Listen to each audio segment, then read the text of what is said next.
셋째, 현명하게 식사량의 80%만 먹고 하루 12시간의 공복을 지킨다. 요즘은 그야말로 먹거리 과잉의 시대입니다. 그래서 이제 배달 앱도 너무 잘 돼 있어서 손가락으로 하나, 둘, 셋, 3번 정도만 클릭하면 분식, 한식, 일식, 양식, 내가 먹고 싶은 음식을 바로 배달시켜서 먹을 수가 있는데요. 그러다 보니까 풍부한 먹거리에 유혹을 뿌리치지 못한 많은 사람들이 비만과 그에 따른 질병에 시달리고 있습니다. 하지만 세계 장수인들을 연구해보면 한 가지 빠지지 않고 등장하는 요소가 있습니다. 바로 그들은 습관적으로 적당하게 먹습니다. 적게 먹습니다. 건강과 소식을 이어주는 그 핵심 키워드는 바로 노화와 암과 뇌졸중 같은 치명적인 질병을 일으키는 활성산소의 억제에 있습니다. 이 주제는 오래전 생로병사의 비밀에서도 한번 다뤄진 적이 있었는데요. 그 당시 제작팀은 과식자 6명을 대상으로 4주 동안 소식 프로그램을 진행한 결과 적게 먹기 시작한 그 대상자들이 오랫동안 시달려오던 만성 두통이 사라지고 눈에 띄게 체력도 좋아지는 등 아주 긍정적인 결과를 얻었다고 해요. 불과 4주 만에 이런 결과를 보이는데 평생 적당하게 드셨던 분들이야 건강의 이점에 대해서는 이견이 없겠죠. 이 소식하는 것과 더불어서 저녁을 먹고 12시간의 공복 시간을 지키는 것 또한 굉장히 중요합니다. 간헐적 단식이라는 게 굉장히 유행을 했었는데요. 간헐적 단식의 핵심 키워드는 먹을 때는 먹고 장을 쉬게 할 때는 확실하게 쉬게 한다. 이런 개념입니다.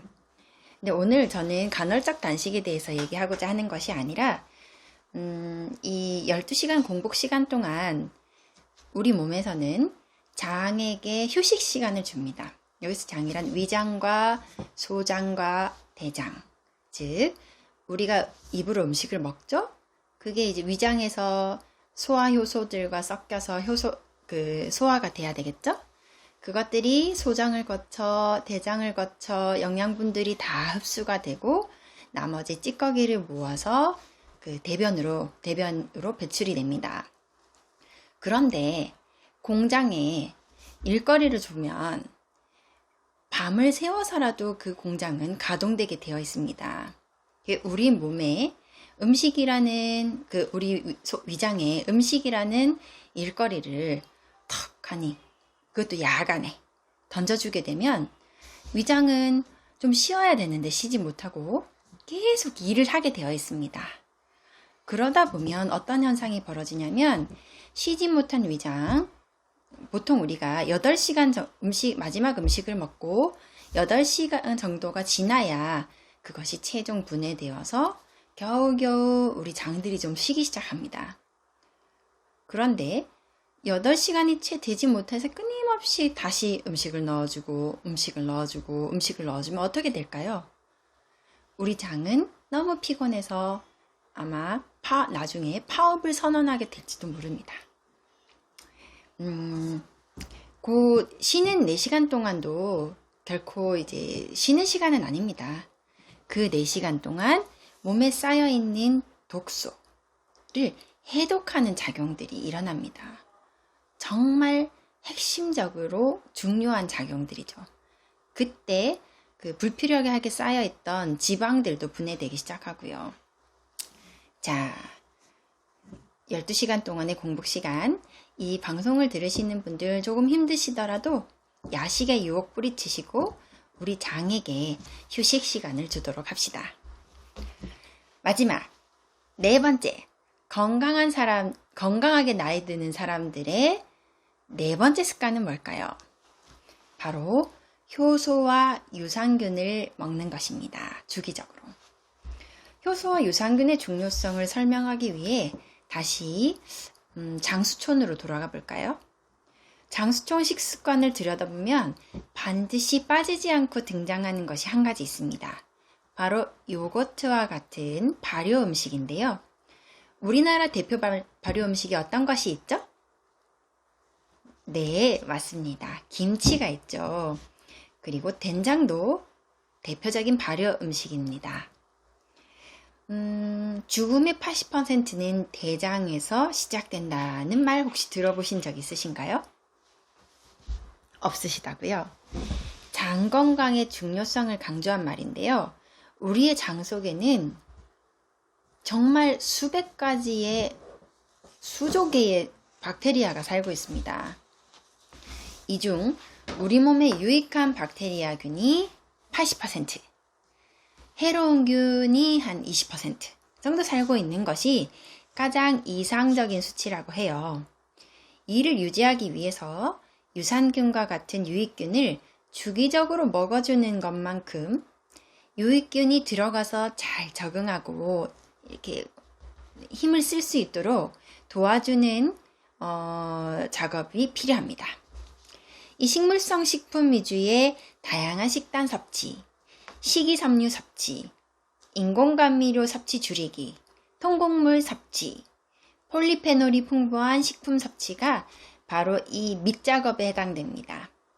자세한 설명은 오늘은 이야기가 너무 길어지니까요. 다음에 따로 자세히 설명드리도록 하겠습니다. 유산균과 더불어 섭취하면 좋은 음식이 바로 효소입니다. 효소가 뭐죠? 효소란 사전적 의미로 생물체 화학 반응을 촉매하는 단백질입니다.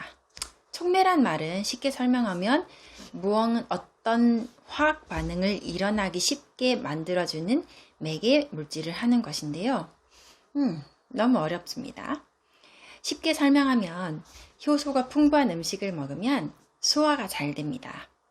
옛날 할머니께서 무즙을 먹으면 소화가 쉽게 된다 라고 말씀하셨던 것도 바로 이 원리에 따른 건데요. 하지만 소화보다 더 중요한 작용을 합니다. 바로 우리 몸의 대사작용과 해독작용을 맡아서 합니다. 해독작용 등 전반적인 화학 반응에 관여하고 있어서 우리 몸에는 없어서는 안 될 매우 중요한 역할을 하고 있는데요.